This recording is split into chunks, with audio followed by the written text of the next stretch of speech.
ఆదుకున్నావు నీ దయలో ఇంతవరకు నన్ను నీవు ఆదుకున్నావు మీ దయలో మీ కృపలో నన్ను దాచావు ఇంతవరకు నన్ను నీవు ఆదుకున్నావు మీ దయలో మీ కృపలో నన్ను దాచావు అందుకే కృతజ్ఞతలు నా యేసయ్యా అందుకే నా స్తుతులు అందుకే కృతజ్ఞతలు నా యేసయ్యా అందుకే నా స్తుతులు ఇంతవరకు నన్ను నీవు ఆదుకున్నావు మీ దయలో మీ కృపలో నన్ను దాచావు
స్తుతులు మహిమా ఘనత నీకే నా ప్రాణ ప్రియుడా నా యేసు రాజా స్తుతులు మహిమా ఘనత నీకే దూతలు చేయని దివ్య సేవను ధూళినైనా నాకిచ్చినావే దూతలు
చేస్తుండగా తండ్రి రెండంతల అభిషేకంతో అయాన్ని శిలుసాకును మరుగుపరిచిన ప్రభా రెండంతల అభిషేకంతో నింపిన ప్రభా మాతోనూ నాతోనూ అందరితోనూ మీరు మాట్లాడమని యేసయ్య పరిశుద్ధమైన నామంలో ప్రార్థించి అడిగి వేడుకుంటున్నాం పరమ తండ్రి ఆమేన్.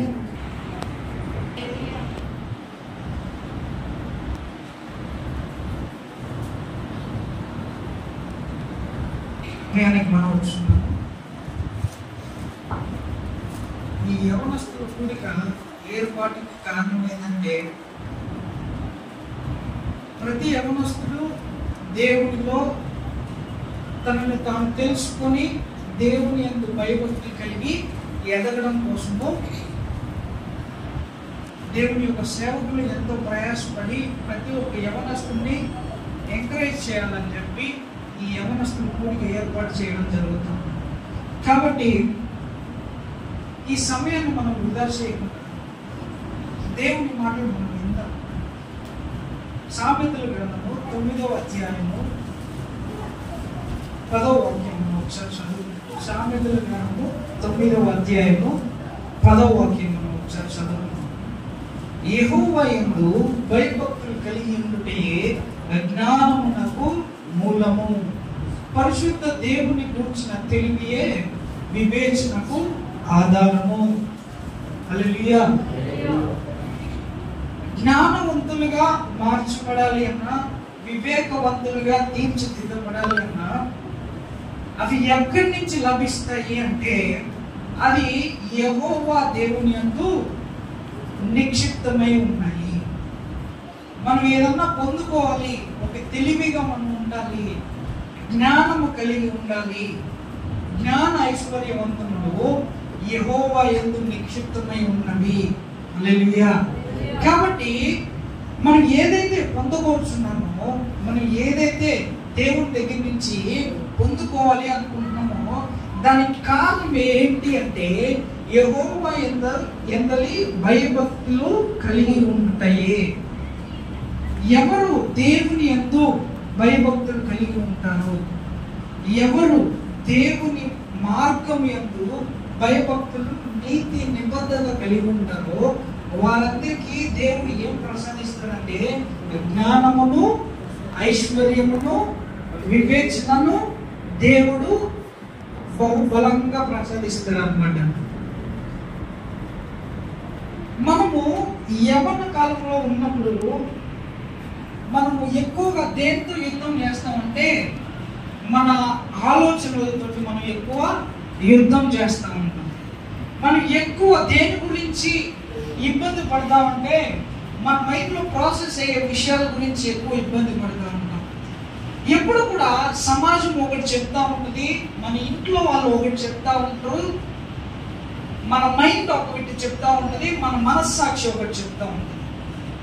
నానా విధాలుగా మన బ్రెయిన్ పైన లేకపోతే మన ఆలోచనల పైన ఇంపాక్ట్ పడుతూ ఉంటుంది. కానీ మనం తెలుసుకోవాల్సింది ఏంటి అంటే దేనిని మనము నమ్మకూడదు, దేనిని మనము అంత తొందరగా గుడ్డిగా ఫాలో అవ్వకూడదు. కానీ we have to enquire our self. మనం ఏం చేయాలంటే మనంతటకు మనమే ఎంక్వైర్ చేయాలి, ఇన్ఫర్మేషన్ గ్యాదర్ చేసుకోవాలి. What is good, what is bad, ఏది మంచిది, ఏది చెడు, ఏది మంచి, ఈ లోకంలో ఏది మంచి, మనకి మనముగా ఏదైతే ఇన్ఫర్మేషన్ గ్యాదర్ చేసుకుంటామో, ఏదంటే ఎంక్వైర్ చేసుకుంటామో దానిని బట్టి మనము ముందడుగు వేయాలి. కానీ ఎవరో చెప్పారు నువ్వు ఇది చేస్తే బాగుపడతావు అని చెప్పి గుడ్డిగా నమ్మి ఎప్పుడు కూడా ఫాలో అయిపోకూడదు. దేవుని వాక్యం సెలవిస్తా ఉన్నది, నీవు భయభక్తులు కలిగి ఎవరి యందు, యెహోవా యందు భయభక్తులు కలిగి ఉంటా జ్ఞానమునకు మూలము. హల్లెలూయా. జ్ఞానము ఎవరి దగ్గర ఉందంటే యెహోవా దేవుని దగ్గర ఉన్నది. ఆ జ్ఞానము నీవు పొందుకోవాలి అంటే నువ్వు దేవునితో సత్సంబంధం కలిగి ఉండాలి. నువ్వు ఎప్పుడైతే దేవునితో సత్సంబంధం కలిగి ఉంటావో, ఎప్పుడైతే నీకు మంచి రాపో ఉంటుందో దేవునితోటి, అప్పుడు ఆ దేవుని ఎదుట నుంచి ఏదైతే ఆయన దగ్గర ఉన్నదో దాన్నే దేవుడు నీకు అనుగ్రహిస్తాడు. ఈరోజు యవ్వన కాలంలో యవ్వనస్తులు ఎలా తయారైపోతా ఉన్నారంటే వారు మంచిని తక్కువగా చెడును ఎక్కువగా అలవాటు చేసుకుంటా ఉన్నారు. ఏదైతే మంచి ఉన్నదో దాన్ని చాలా తక్కువగా అలవాటు చేసుకుంటా ఉన్నారు. ఏదైతే చెడు అనేది ఎక్కువగా ఉన్నదో దాన్ని మరి ఎక్కువగా హత్తుకుంటా ఉన్నారు. మరి ఆలోచన విధానం మారిపోతా ఉన్నది. మరి ఆలోచన విధానము ఎప్పుడు కూడా తన కంటికి ఏది ఇంపుగా కనిపిస్తే దాని వైపే వెళ్తా ఉంది. తన మనస్సుకు ఏదైతే ఇంపుగా కనిపిస్తా ఉన్నదో, ఏదైతే ఇంపుగా కనిపిస్తా ఉంటుందో దాని వైపే వెళ్తా ఉంటుంది మానవుడికి, లేకపోతే ఒక యవ్వన కాలంలో ఉన్న యవ్వనస్తుడికి. ఇప్పుడు చిన్నపిల్లలకి ఒక విషయం ఏదన్నా చెప్పండి, వాళ్ళు అలాగే గుర్తుంచి పెట్టుకోవాలి. బైబిల్ వాక్యం సెలవిస్తా ఉన్నది, మనం ఎప్పుడైతే కరెక్ట్ పొజిషన్ లో వెళ్తామో చాలా రకాలు కలిగిన డిస్ట్రాక్షన్స్ అనేవి మనకి ఎదురవుతూ ఉంటాయి. ఆ డిస్ట్రాక్షన్స్ మనం ఏం చేయాలంటే పక్కకి తోసి వేసుకుంటాం, ముందడుగు వేయాలి. కానీ ఆ డిస్ట్రాక్షన్స్ ఎలాగైతే వచ్చాయో వాటిని చూసి మనము వాటికి అట్రాక్ట్ అయిపోయి మనం వాటి వెనకాల పరిగెత్తకూడదు. ఏదన్నా కానీ what ever it may be, whether it may be movies, whether it may be anything, any kind of things, మనం ఏదైనా కూడా వాటిని అంత గుడ్డిగా నమ్మేసి వాటిని ఫాలో అయిపోకూడదు. మనంతటికి మనము తెలుసుకోవాలి. దేవుని వాక్యం సెలవిస్తా ఉన్నది, ఏమని సెలవిస్తా ఉన్నదంటే నువ్వు ఏదన్నా చేసే ముందు దాని గురించి ఆలోచించు, దాని గురించి తెలుసుకో, ప్రశ్నించు. ఏమండి, దాని గురించి ఆలోచించు, దాని గురించి తెలుసుకో, ప్రశ్నించు. నీకు అది నమ్మశక్యంగా ఉంటేనే నమ్ము, లేకపోతే దాన్ని నమ్మకు. దేవుని వాక్యం ఇదే చెప్తాం, గుడ్డిగా దేన్ని ఫాలో అవ్వకు, గుడ్డిగా దేన్ని ఫాలో అవ్వకు. కానీ ఒక విషయం మనం తెలుసుకోవాల్సింది ఏంటి అంటే, ఎవరైతే దేవుని పైన విశ్వాసం ఉంచుతారో యవ్వన కాలం ముందు, దేవుడు ఏం చెప్తా ఉన్నాడంటే, యవ్వన కాలం ముందు పిల్లలు బలవంతుని చేతిలో బాణము వంటి వారు. ఎందుకంటే వాళ్ళ మైండ్ చాలా ఫ్రెష్ గా ఉంటుంది. వాళ్ళు అంటే ఎవరో కాదు, మనమే ఇక్కడ ఉన్న యవ్వన కాల పిల్లలు. ఈ యవ్వన కాలంలో మన బ్రెయిన్ మనం ఎలా ట్యూన్ చేసుకుంటే, మనం ఎలా దాన్ని ట్యూన్ చేస్తే మన ఆలోచనలో అంత బాగా ఫైన్ గా రిఫైన్ అయ్యే అది బయటకు వస్తూ ఉంటుంది. కాబట్టి జాగ్రత్త. యవ్వన కాలం అనేది చాలా, ఈ ఇంటర్మీడియట్ స్టేజ్ అనేది చాలా ఇంపార్టెంట్. ఇంటర్మీడియట్ నువ్వు ఒకవేళ దాన్ని బాగా చూసినట్లయితే దాంట్లోనే ఈడియట్ అనేది ఒక పదం ఉంటుంది. ఇంటర్మీడియట్, ఈడియట్, అర్థమైందా? ఈడియట్.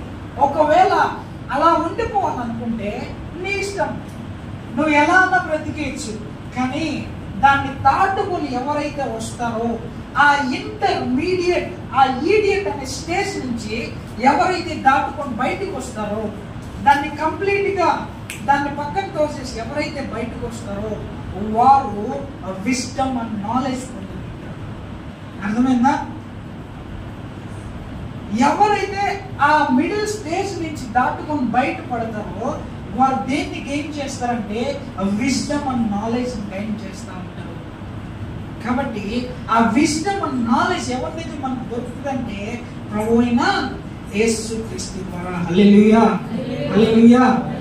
మనము ఈ యవ్వన కాలంలో మన ఆలోచనలు పరిపరి విధాలుగా వెళ్ళిపోతూ ఉంటాయి. ఇప్పుడు ఇంతకు ముందు ఎలా ఉన్నారో తెలియదు, కానీ ఇప్పుడు చిన్నపిల్లలు ఫస్ట్ 5th క్లాస్ నుంచే బాయ్ ఫ్రెండ్ గర్ల్ ఫ్రెండ్, ఏమంటే బాయ్ ఫ్రెండ్ గర్ల్ ఫ్రెండ్ ఎప్పటి నుంచి? చిన్నప్పటి నుంచే.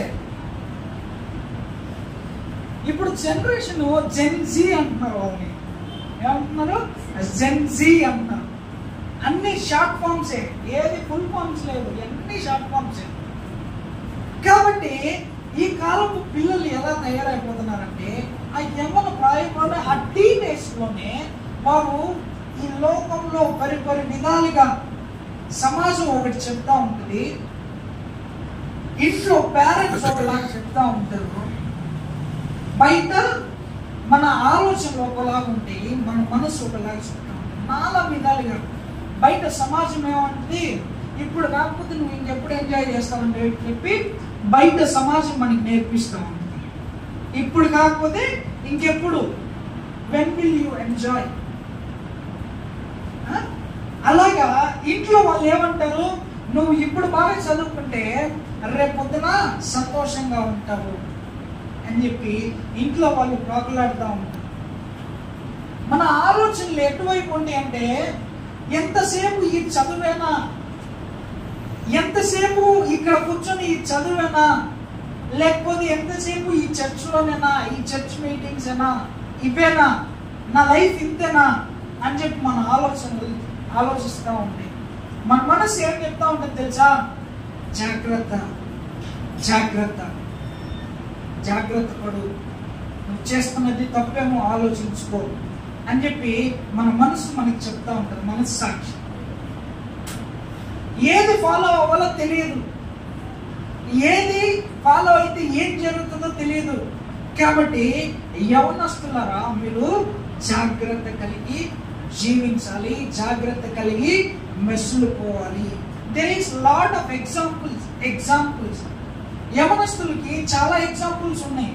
కొంతమంది అనేకమైన వ్యసనాలకు లోబడిపోయి ఆ వ్యసనాల్లో పడిపోయి వారి జీవితాన్ని చేతులారా నాశనం చేసుకుంటా ఉన్నారు. కొంతమంది చాలా చిన్న చిన్న పొరపాట్లకు తాము ఏదో పెద్ద పొరపాటు చేసిన ఎంతో పెద్ద తప్పు చేసేసామని చెప్పి తమ జీవితాన్ని అర్ధాంతరంగా ముగించేసుకుంటా ఉన్నారు. దేవుడు చెప్తా ఉన్నాడు, మీ ప్రాణము పైన మీకు అధికారం ఇవ్వబడలేదు, నీ ప్రాణము నేను పెట్టినది కాబట్టి దానిపైన సర్వ హక్కులు దేవుని దగ్గర ఉన్నాయి. జాగ్రత్తగా గమనించు. మన ప్రాణం ఎవరి దగ్గర నుంచి వచ్చింది? చెప్పాలి గట్టిగా, దేవుని దగ్గర నుంచి వచ్చింది. దానికి సర్వ హక్కులు ఎవరి దగ్గర ఉన్నాయి? ఈవెన్ మన పేరెంట్స్ కూడా దేవుడు ఆ సర్వ హక్కులు ఇవ్వాలి. మన ప్రాణం పైన మనకు కూడా దేవుడు సర్వ హక్కులు ఇవ్వాలి. అవి అన్ని కూడా ఆ దేవునికి మాత్రమే సొంతము. ఎందుకంటే ఆయన జీవ వాయువును ఊది మనిషిని సృష్టించే దేవుడు, అవునా కదా? తన జీవ వాయువును ఊది మనుషుని సృష్టించే దేవుడు. కాబట్టి ఆ ప్రాణం ఎవరి దగ్గర నుంచి ఏదో వచ్చిందో ఆయనకి మాత్రమే సర్వ హక్కులు ఉన్నాయి. దాన్ని జాగ్రత్తగా కాపాడి తిరిగి మళ్ళీ దేవునికి దగ్గరికి చేర్చాల్సిన బాధ్యత మనపై ఉన్నది అండి. ఇప్పుడు నేను ఒక వస్తువు ఇస్తాను, ఆ వస్తువు తిరిగి మళ్ళీ నాకు అప్పు చెప్పమన్నప్పుడు మీరు దాన్ని ఇష్టరీతిగా దాన్ని ఎక్కడంటే అక్కడ పారేస్తారా, లేకపోతే దాన్ని భద్రంగా ఎత్తి పెడతారా? జాగ్రత్తగా ఎత్తిపెట్టి మళ్ళీ చేరవలసిన చోటికి దాన్ని చేరుస్తాం. అలాగే మన ప్రాణం కూడా దేవుని దగ్గర నుంచి వచ్చింది కాబట్టి ఆ ప్రాణమును మనము దేవుడు ఎలాగైతే మనకి జాగ్రత్తగా ఇచ్చాడో అంతే జాగ్రత్తగా, అంతే ప్రీషియస్ గా మనం ఏం చేయాలి?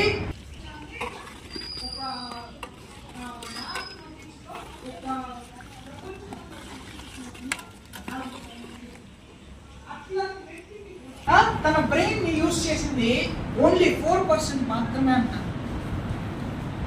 దేవుడు ఒక మానవునికి ఎంత మేధస్సు దయచేయాలో, ఎంత ఇవ్వాలో అంత ఇచ్చాడు.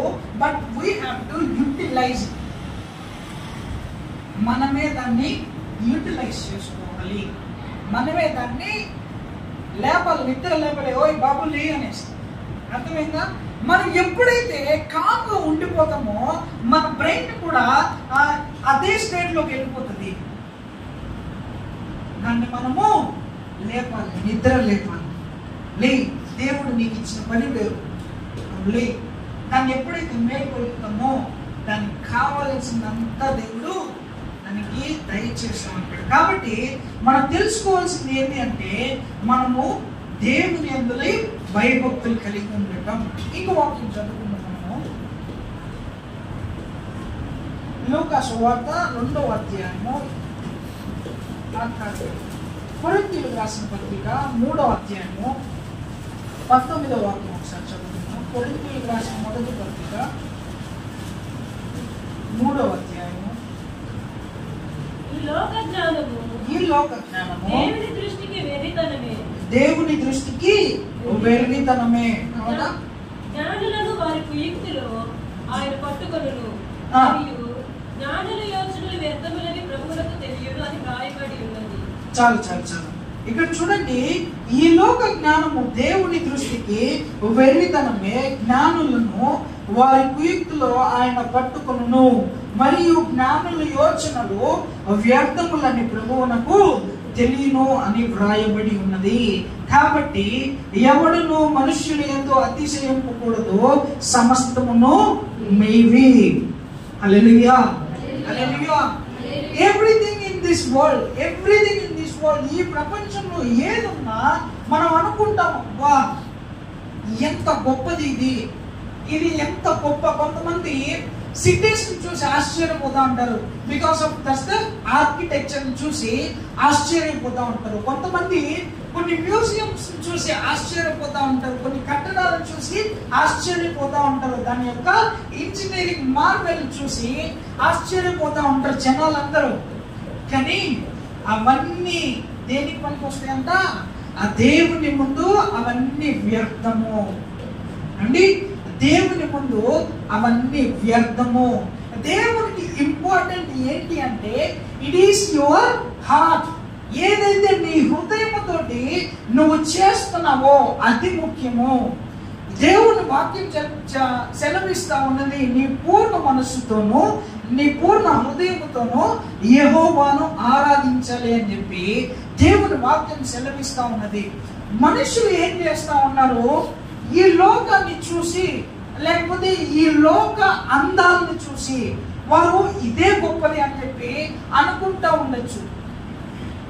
కానీ దానికంటే ఇంకా అందమైనది, దానికంటే ఇంకా 1000 రెట్లు ఇంకా ఎక్కువ వాల్యూ ఉన్నది ఏదైనా ఉంది అంటే అది దేవుని యొద్ద దొరికే జ్ఞానము మాత్రమే. హల్లెలూయా, హల్లెలూయా. మనము ఈ లోక ప్రకారం ఆలోచిస్తే మనం ఈ లోక ప్రకారంగానే ఉండిపోతాం. దేవుడు ఇచ్చు జ్ఞానమును మనము అనుసరించినట్లయితే మనల్ని ఉన్నత శిఖరాలకి దేవుడు తీసుకొని వెళ్తాడు. హల్లెలూయా, హల్లెలూయా. మొన్నటి దాకా యుద్ధం జరుగుతూ ఉన్నది. మన ఇండో పాక్ బార్డర్ దగ్గర యుద్ధం జరుగుతూ ఉన్నది. ఆ యుద్ధం జరుగుతూ ఉన్నప్పుడు ఎక్కువ మనం ఎక్కడి నుంచి యూజ్ చేసుకున్నామంటే ఆయుధాలని రష్యా నుంచి ఇంపోర్ట్ చేసుకున్నాం, రష్యా యొక్క ఆయుధాలను యూజ్ చేసుకున్నాం. అలాగే ఎవరైతే ఇజ్రాయెల్ నుంచి వచ్చారో వారే ఇజ్రాయెల్ నుంచి వచ్చి ఏవైతే డ్రోన్ అటాక్స్ మన దగ్గర జరుగుతూ ఉన్నాయో, ఎక్కడెక్కడ ఉగ్రవాదుల యొక్క స్థావరాలు ఉన్నాయో అక్కడంతా వీళ్ళు ఇజ్రాయెల్ నుంచి వచ్చి వీళ్ళు ఆ ప్లేసెస్ ని ఐడెంటిఫై చేసి త్రూ ఎయిర్ స్ప్రెడ్ చేశారనమాట. దేవుని యొక్క విజ్ఞానము ఎలా ఉంటదంటే అది మనుషుల యొక్క ఊహకు అందనిది. మనము ఈ యుద్ధం పట్ల మనము గర్విస్తూ ఉంటాం. ఈ యుద్ధం మనం గెలిచాం. కానీ ప్రతి ఒక్క మానవుడు తెలుసుకోవాల్సింది ఏంటంటే ఈ లోకపరమైన యుద్ధం మనం గెలుస్తూ ఉన్నాం కాబట్టి ఆత్మీయమైన యుద్ధాన్ని మనం గెలవగలుగుతున్నామా? 2 దేశాల పక్షాల ఉన్న యుద్ధాన్ని ఎవరో ఒక సైడ్ నుంచి గెలవగలుగుతున్నారు, కానీ ఆత్మీయ పరంగా ఆత్మీయ విషయమైన యుద్ధాన్ని మనం గెలవగలుగుతున్నామా? ఆలోచించుకోవాలి. ఎందుకంటే ఈ లోకంలో యుద్ధం మనం గెలవచ్చు, గెలవకపోవచ్చు, ఓడిపోవచ్చు. కాకపోతే ఎప్పుడైతే మనము మన ఆత్మీయ సంబంధమైన యుద్ధాన్ని మనం ఓడిపోతామో, ఎప్పుడైతే ఈ ఆత్మీయ యుద్ధాన్ని మనం ఓడిపోతామో జీవిత కాలము యుగములు మనం అగ్నిగుండంలో దోసివేయబడతాం. యవన ప్రాయంలో ఉన్నప్పుడు వాటి గురించి మనము ఆలోచించుకొని మన మనస్సులో దేవునికి వ్యతిరేకంగా లేకపోతే విరోధంగా ఏమన్నా ఆలోచనలు చేస్తా ఉన్నామా? జాగ్రత్త. ఎందుకంటే యవనస్తులు దేశానికి కానీ దేవునికి కానీ చాలా ముఖ్యమైన వాళ్ళు. హల్లెలూయా, హల్లెలూయా. ఒక ప్రోవర్బ్ ఉంది కదా, ఏమనంది? నెట్టి పాలులే రేపటి పౌరులు. ఏమండి? నేటి బాలులే రేపటి పౌరులు. కాబట్టి మనం ఎలాగైతే జీవించాలనుకుంటున్నామో అది అకార్డింగ్ టు గాడ్ ఉందా లేదా మనం ఆలోచించుకోవాలి. am I living according to the God or not? నేను దేవునికి దగ్గరగా జీవించగలుగుతున్నానా, లేకపోతే దేవుని యొక్క ఆలోచన ప్రకారము నేను జీవించగలుగుతున్నానా? మనల్ని మనమే ప్రశ్నించుకోవాలి, జాగ్రత్త పడాలి. ఈ లోకంలో ఏది శాశ్వతం కాదు. కొంతమంది అనుకుంటా ఉంటారు, పిల్లలు ఆలోచిస్తూ ఉంటారు, ఫ్రెండ్షిప్ ఇస్ ద బెస్ట్ అనేసి. ఆ ఫ్రెండ్షిప్ ఎంతవరకు తోడు ఉంటుందంటే నీకు పెళ్ళేంత వరకే తోడు. ఏమండి? ఆ తర్వాత నో ఫ్రెండ్షిప్. అది ఎటు వెళ్తుందో మనకి తెలియదు. కొంతకాలం వరకే తల్లిదండ్రులు అయినా కూడా మనతో పాటు వచ్చేది కొంతకాలం వరకే. ఆ కొంతకాలం అయిన తర్వాత we have our own. మనంతటికి మనమే నిలబడాలి. we have to stand alone. మనంతటికి మనమే. మన వెనకాల ఎవరు ఉండరు, మన ముందు ఎవరు ఉన్నారు, మన పక్కన ఎవరు ఉండరు. We have to survive alone. మనము ఒక్కలమే జీవితంని ఈదుకుంటూ వెళ్ళాలి. మన యవ్వన కాలంలో మనం ఎంత స్ట్రాంగ్ అయితే ఉంటామో, మన మైండ్ సెట్ ని మనము ఎంత స్ట్రాంగ్ గా అయితే చేసుకోగలుగుతామో, ఫ్యూచర్ లో మన ఆలోచనలు అంత ఫైనెస్ట్ గా వస్తాయి. ఏ తప్పు మన దగ్గర నుంచి దొరలదు. కాబట్టి జాగ్రత్త. యవ్వన ప్రాయం అనేది చాలా ఇంపార్టెంట్. ఈ టీనేజ్ ఏదైతే ఉంటుందో followed by engage. Teenage followed by engage కాదు, ఎంగేజ్ ఫాలోడ్ బై టీనేజ్. ఏదైతే ఈ మిడిల్, ఈ ఇంటర్మీడియట్ ఏజ్ ఉన్నదో అది చాలా చాలా చాలా ఇంపార్టెంట్. జాగ్రత్త పడాలి. తల్లిదండ్రులు లేని వారు కూడా వారి పిల్లల్ని చాలా జాగ్రత్తగా చూసుకోవాలి. ఇంకో వాక్యం చదువుకున్నాము, సామెతలకు రాసిన గ్రంథము 2వ అధ్యాయము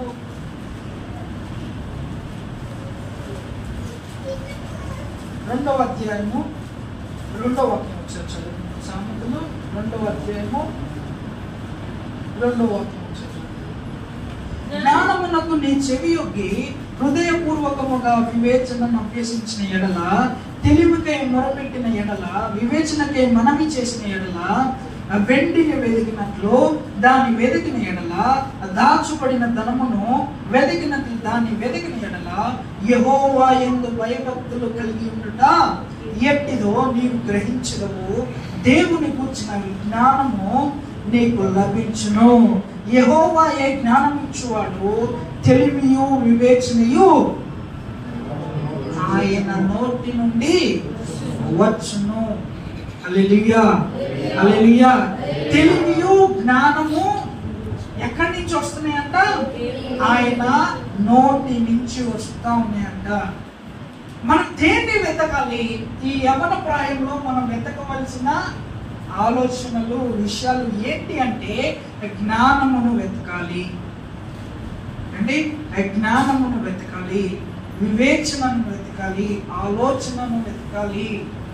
వీటిని మనం ఎలా వెతకాలి అంటే వెండిని వెతికినట్లు వెతకాలి, లేకపోతే బంగారాన్ని వెతికినట్లు వెతకాలి.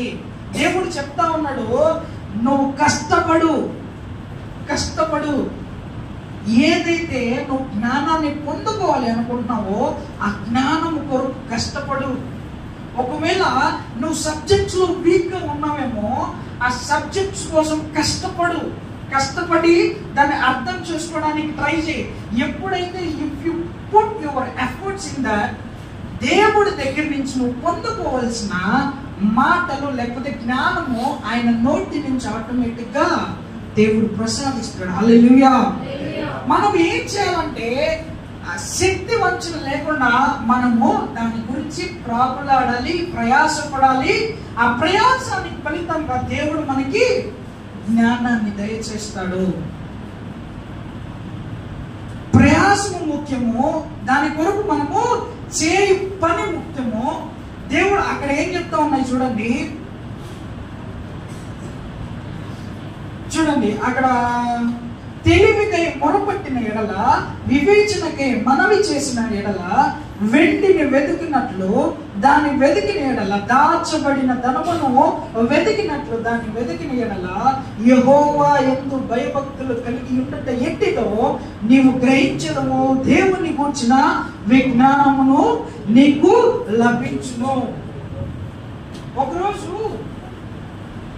ఒకరోజు ఏమైందంటే ఇంటికాడ ఉన్నాను, జేబులో తాతయ్య దేనికో ఇచ్చాడు, డబ్బులు ఎంతో కట్టమని చెప్పి అమౌంట్ ఎంతో ఇచ్చాడు. సంథింగ్ ఎంత అరౌండ్ ఒక 3,000 4,000 ఎంతో ఇచ్చాడు. అది జేబులో పెట్టుకొని డైరెక్ట్ స్టూడియోకి వెళ్ళాడు. స్టూడియోకి వెళ్ళి నైట్ అక్కడ స్టే చేసి, నాకు అలవాటు ఏమంటే నైట్ పడుకునే ముందు నా పాకెట్స్లో ఏమున్నా కూడా దాన్ని తీసి టేబుల్ పైన పెట్టడం అలవాటు. ఏమైపోయిందంటే అక్కడ పెట్టేసి మార్నింగ్ యథావిధిగా నిద్ర లేచి ఇంటికి వచ్చేసాను. వచ్చేసిన తర్వాత ఇప్పుడు ఆ డబ్బులు కట్టాలి. జేబులో చెక్ చేసుకుంటే జేబులో డబ్బులు. ఏమైందని హైరాణ పడిపోయాను, ఎంత ఆడుకుంది, ఇప్పుడు ఆ డబ్బులు ఏం చేయాలి నాకు ఏం అర్థం కావట్లా. మళ్ళీ ఆ రోజు నైట్ సర్లే ఇంకేమైంది, పోతే ఎక్కడో పడిపోయినట్టున్నాయి, ఏం చేయలేము అనుకుని చెప్పి సరే బాధపడితేనే ఇంకా పోయాను. మళ్ళీ స్టూడియో పోయిన తర్వాత డోర్ ఓపెన్ చేస్తేనే ఎదురుగా కనిపించింది అన్నమాట. డబ్బులు ఎదురుగా కనిపించినాయి టేబుల్ పైన. మనం ఏం చేయాలంటే ఈ లోకంలో కొన్ని ఉంటాయి. ఏంటంటే మన ఆలోచనల్ని తారుమారు చేసేవి, లేకపోతే మన ఆలోచన శక్తిని తగ్గించేవి చాలా ఉంటాయి. మన అనుమానాలు కావచ్చు, లేకపోతే ఈ లోక సంబంధమైన వారు కొంతమంది ఏం చేస్తూ ఉంటారంటే నిన్ను ఏం చేస్తూ ఉంటారంటే నిరుత్సాహపరుస్తూ ఉంటారు, డిస్కరేజ్ చేస్తూ ఉంటారు. వారు నిన్ను డిస్కరేజ్ చేస్తూ ఉంటారు. నువ్వు అది చేయలేవు, నీకు అది సాధ్యం కాదు, యూ కాంట్ డూ ఇట్ అని చెప్పి వాళ్ళు నిన్ను డిస్కరేజ్ చేస్తూ ఉంటారు. కానీ అది కనపడాల్సిన టైంలో, లేకపోతే దేవుడు నీకు చూపెట్టాల్సిన టైంలో, లేకపోతే అది నీకు అవసరమైన టైంలో దేవుని దగ్గర నుంచి అది ఖచ్చితంగా నీకు దొరుకుతుంది. నువ్వు ఏదైనా ఎక్కడైనా మర్చిపో, నువ్వు ఏదైనా ఎక్కడ పొరపాటు చేసుకుంటచ్చు, ఎక్కడన్నా నువ్వు పెట్టి మర్చిపోయిండొచ్చు, లేకపోతే నువ్వు చేస్తున్న ఎగ్జామ్లో ఏదైనా మర్చిపోయిండొచ్చు, నువ్వు చదవడం మర్చిపోయిండొచ్చు. కానీ దేవుడు చెప్తా ఉన్నాడు, నువ్వు కష్టపడు, ప్రయాసపడు, నీకు సహాయం చేయడం నా వంతు. జ్ఞానము నా దగ్గర ఉన్నది, ఆ జ్ఞానాన్ని నీకు ప్రసాదిస్తాను. నువ్వు ఏం చేయాలి? కష్టపడాలి. You have to do your hard work. నువ్వు కష్టపడితేనే దేవుడి దగ్గర నుంచి పొందుకోవాల్సిన వాటిని నువ్వు పొందుకుంటావు. నీకు అవి అనుగ్రహించే బాధ్యత దేవుడి దగ్గర ఉన్నది. అది ఏ టైంలో నీ దగ్గరికి రావాలో ఆ టైంలో నీ దగ్గరికి వస్తుంది. హల్లెలూయా, హల్లెలూయా. కాబట్టి మనం జాగ్రత్త కలిగి ఉండాలి. ఒక అతను ఒక రన్నింగ్ రేస్ లో పరిగెత్తా ఉన్నాడు. ఒక రన్నింగ్ రేస్ జరుగుతా ఉంది, లైక్ ఒలింపిక్స్ లాగా ఒక దేశంలో ఎక్కడో రన్నింగ్ రేస్ జరుగుతూ ఉంది. అది ఏం చేశాడంటే కష్టపడ్డాడు, పరిగెత్తుకుంటా ఫస్ట్ వచ్చి లైన్ ని క్రాస్ చేశాడు. అందరూ అప్లాస్ చేశారు, అందరూ స్టాండింగ్ ఓవేషన్ ఇచ్చి చప్పట్లు కొట్టారు, అంతా చేశారు.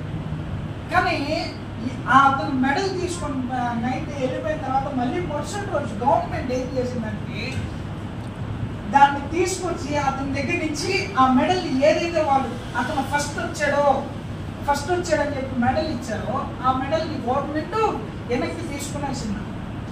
ఎందుకు నా మెడల్ తీసుకునేస్తున్నారు అంటే అప్పుడు వారు ఒక వీడియో రికార్డింగ్ చూపించారంట. ఇతను ఏదైతే తన లైఫ్ లో పరిగెత్తా ఉన్నాడో ఒకనొక దగ్గర ఏం చేశాడంటే తన లైఫ్ నుంచి పక్కకు వచ్చి తన లైన్ లో పరిగెత్తడం స్టార్ట్ చేశాడంట. అతను పరిగెత్తడం ఈయనకి తెలియదు, తన ఆలోచన తనకి తెలియదు, తన కాన్సన్ట్రేషన్ ఎక్కడ ఉందంటే గెలుపు పైన ఉన్నది, కానీ లైన్ పైన లేదు. ఆ చిన్న పొరపాటు వల్ల ఏమైపోయింది అంటే తను కష్టపడి ఇష్టపడి సాధించి గెలుచుకున్న మెడల్ని పోగొట్టుకున్నాడు. మన జీవితంలో కూడా ఇంతే. ఎప్పుడైనా కూడా మన చిన్న తప్పిదాల చేతను చిన్న పొరపాట్లు ఇవేమి కాదులే ఏం కాదులే అని చెప్పి మనం ఏదైతే వదిలేస్తామో అటువంటి చిన్న తప్పిదాలు ఏమైపోతాయంటే మన జీవితాన్ని వెనక్కి లాగేయడం స్టార్ట్ చేస్తాయి. కాబట్టి పెద్దవాళ్ళు అంటారు కదా, చిన్న పామునైనా పెద్ద కర్రతో కొట్టాలి, చిన్న పామునైనా పెద్ద కర్రతో కొట్టాలి. అదే విధంగా ఎటువంటి పనైనా, చిన్న పనైనా పెద్ద పనైనా శ్రద్ధతో చేసేవాడు దేవుని వాక్యం సెలవిస్తా ఉన్నది. శ్రద్ధ కలవాడు, చెప్పాలి మళ్ళీ, శ్రద్ధ కలవాడు. కాబట్టి ఎవరైతే శ్రద్ధ కలిగి పని చేస్తారో వారికి దేవుడు ఐశ్వర్యమును కలుగ చేస్తాడు. హల్లెలూయా. మనము శ్రద్ధ కలిగి దేని కొరకు ట్రై చేయాలనుకుంటున్నామో, మన గోల్ ఏంటో దాని కొరకు మనము ప్రయాసపడినట్లయితే, శ్రద్ధ కలిగి ప్రయాసపడినట్లయితే దానికి ఖచ్చితంగా ప్రతిఫలము దేవుని దగ్గర నుంచి మనం పొందుకుంటాము. కాబట్టి మనం చేయాల్సిన పనంతా ఒకటే. దేవుడు చెప్తా ఉన్నాడు, డూ హార్డ్ వర్క్. ఏమండి? Do hard work. మనం ఏం చేయాలంటే కష్టపడి పని చేయాలి. దానికి ప్రతిఫలము దేవుని దగ్గర నుంచి ఉంటుంది. హుసేన్ బోల్ట్ తెలుసు కదా మీకు అందరికీ? ఎన్నో fastest man in the world. Fastest man in the world Usain Bolt. అతనికి ఈ 2 లెగ్స్ కరెక్ట్ గా ఉండవు. ఈ 2 లెగ్స్ ఉన్నాయి కదా, ఈ 2 లెగ్స్ ఒకే లెంత్ కలిగి ఉండవు. ఒకటి పొట్టిగా ఉంటుంది, ఇంకోటి పొడుగ్గా ఉంటుంది. Is a physically handicapped person. ఈ విషయం మీద ఎంతమందికి తెలుసు? మీకు అతను వరల్డ్ లోనే ఫాస్టెస్ట్ రన్నర్ అని తెలుసు, కానీ is a physically challenging person అని చెప్పి చాలా కొద్ది మందికి మాత్రమే తెలుసు. అతనికి ఒక కాలు పొట్టిగా ఉండదు, ఒక కాలు పొడుగ్గా ఉండదు. ఆయన నడిచేటప్పుడు కూడా ఇట్లా భుజం ముందుకు పెట్టి నడుస్తాడు. అట్లాంటి అతను ఈరోజు అంత పేరు సంపాదించుకోవడానికి కారణం ఏంటి? అట్లాంటి అతను వరల్డ్స్ ఫాస్టెస్ట్ రన్నర్ గా ఉండడం అనే దానికి కారణం ఏంటి? ఆ కారణం ఏంటి అంటే అతను శ్రద్ధ కలిగి అతని గోల్ ని రీచ్ అవ్వాలనుకున్నాడు. అతని గోల్ ని అతను రీచ్ అయ్యాడు. ఎవరైతే శ్రద్ధ కలిగి పని చేస్తారో, ఎవరైతే శ్రద్ధ కలిగి పాటుపడతారో వారిని దేవుడు ఐశ్వర్యవంతులుగా చేస్తాడు. హల్లెలూయా, హల్లెలూయా. ఈ లోకంలో అందరూ ఫేమస్ అయిపోతున్నారు, ఫేమ్ తెచ్చేసుకుంటున్నారు. వాళ్ళు ఏమి సెలబ్రిటీస్ అయిపోతున్నారు అని చెప్పి మనం అనుకుంటాం. వాళ్ళు సెలబ్రిటీస్ అయ్యిందే చూస్తాం, కానీ దాని ఎంత వాళ్ళు ఎంత కష్టపడ్డారో ఎవరికి అవసరం లేదు. నీకేమబ్బా వెనకాల గోల్డ్ అంత ఆస్తుంది, నువ్వు ఏం జరిగినా ఏం చేసినా చెల్లిపోద్ది అంటారు. కానీ దానికోసము వాళ్ళ తల్లిదండ్రులు కానీ లేకపోతే వాళ్ళు కానీ ఆ ఫేమ్ తెచ్చుకోవడానికి ఎంత కష్టపడి ఉంటారో ఆ కష్టానికి ఎవరు విలువ ఇవ్వట్లేదు. ఇప్పుడు అందరూ ఏమైపోతున్నారంటే ఈజీ మనీకి ఈజీ ఏదైనా కూడా ఈజీ మనీకి అలవాటు పడిపోయి ఏం చేస్తా ఉన్నారంటే కష్టపడకూడదు, ఏ పని చేయకూడదు, ఇంట్లో కాలు పైన కాలు వేసుకుని కూర్చోవాలి, డబ్బులు మన బ్యాంక్ అకౌంట్ పడిపోవాలి. అట్లా అనుకున్న వాళ్ళే వాళ్ళ బ్యాంక్ అకౌంట్లు ఖాళీ చేసుకుంటారు. కష్టపడకుండా ఏది రాదు, కష్టపడకుండా ఏది రాదు. ఒకవేళ కష్టపడకుండా అది మీ దగ్గరికి వచ్చిందంటే అది మీ దగ్గర ఎక్కువ రోజులు ఉండదు. కష్టపడకుండా ఏది రాదు, కష్టపడకుండా వస్తే అది ఎక్కువ రోజుల్లో మన చేతిలో నిలవదు. కాబట్టి జాగ్రత్త, ప్రయాసపడండి. యవన దశలో మనం ఎంత ప్రయాసపడతామో, మనం ఎంత ప్రయాసపడి ఎంత శ్రద్ధ కలిగి మనము ఇప్పటి నుంచే మన లైఫ్ని ఒక వేలోకి దాన్ని ఇముడ్చుకుంటామో అప్పుడు మన లైఫ్ బాగుంటుంది, లేకపోతే మన లైఫ్ బాగుండదు. ఈరోజు ఎంతో మంది చిన్నప్పుడు వాళ్ళు పేరెంట్స్ చేసిన గారాబం వలన ఇంకోటి వలన వాళ్ళు పెద్ద నాకు ఎలా తయారైపోతున్నారంటే దేనికి పనికి రాకుండా అయిపోతున్నారు. కాబట్టి తల్లిదండ్రులు కూడా ఇక్కడ ఉన్నవారు ఎవరైనా కూడా పిల్లల్ని ఎక్కువ గారాబం చేయకండి.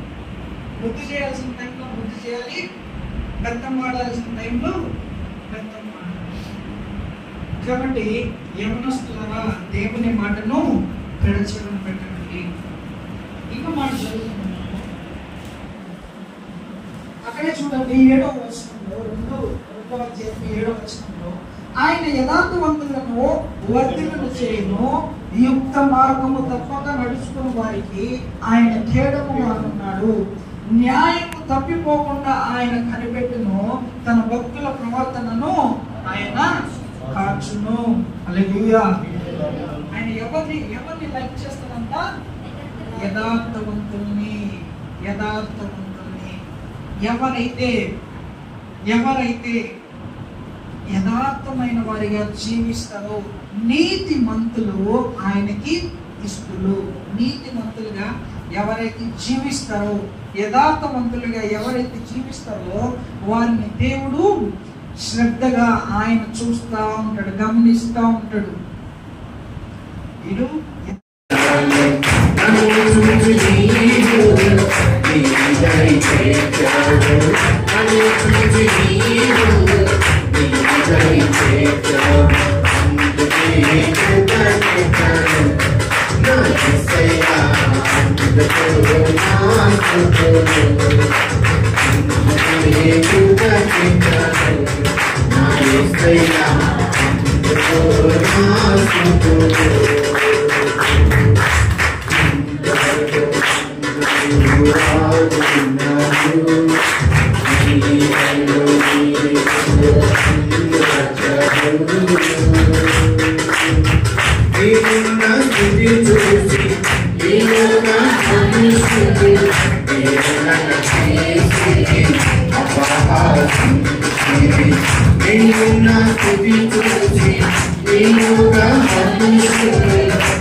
ప్రార్థన చేసుకుందాం. మా పరిశుద్ధుడా, మా యేసయ్య, నాన్న నా ప్రభు, ఇంతవరకు నాన్న నా ప్రభు పాటలు ఎందును, వాయిద్యులు ఎందును ప్రభు, అయ్యా వాక్య పరిసరి ఎందును ప్రభు, ఆరాధన ఎందును ప్రభు, యవనస్తుల గుడికి ప్రభు ఇంతవరకు ఆశ్రద్ధకరంగాను దీవెనకరంగాను మీ ఘనమైన నామానికి మాత్రం మీరు మహిమ పొందుకున్నందుకు యేసయ్య మీకు స్తోత్రాలు వందనాలు ప్రభు. యవన బిడ్డలను ప్రభు, నా ప్రభు యవన బిడ్డలు మీ పాడి మోయడానికి బాబు చూపమని చెప్పినారు ప్రభు.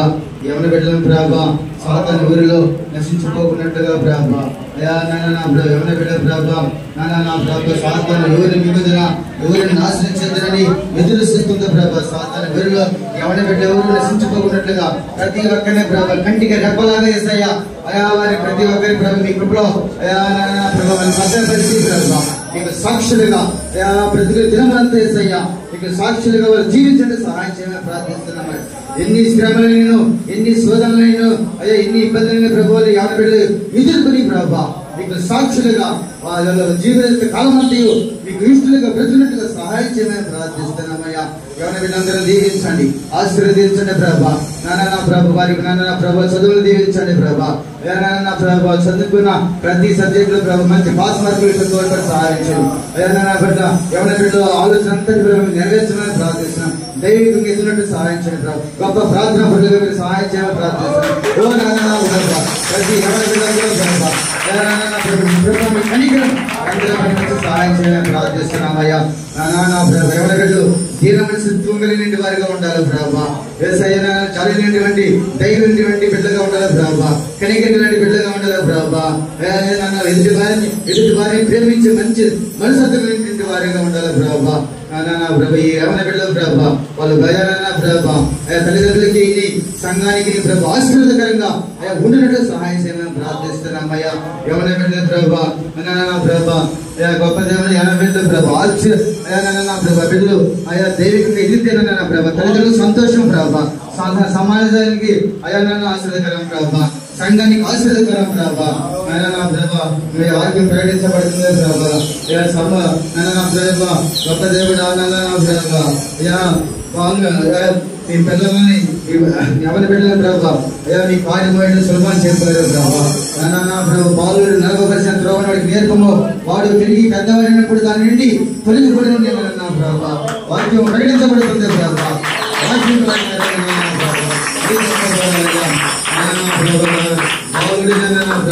ఒక క్రమంలో పెంచినట్లు తల్లిదండ్రులు అయ్యా వారికి దైవికమైన జ్ఞానం ప్రభావ ఇచ్చినట్టు సహాయం చేయాలని ప్రార్థిస్తున్నామయ్యా. పిల్లలందరి ప్రభావం సాగులు చెప్పినట్టు ప్రతి ఒక్క వాక్యానికి వారు లోబడి జీవితం సహాయం చేయమని యేసు క్రీస్తు నామములోనే ప్రార్థించి సిద్ధించి అడిగి వెళ్తున్నా మా పరలోకపు తండ్రి. ఆమేన్. ఆమేన్. హల్లెలూయా హల్లెలూయా హల్లెలూయా.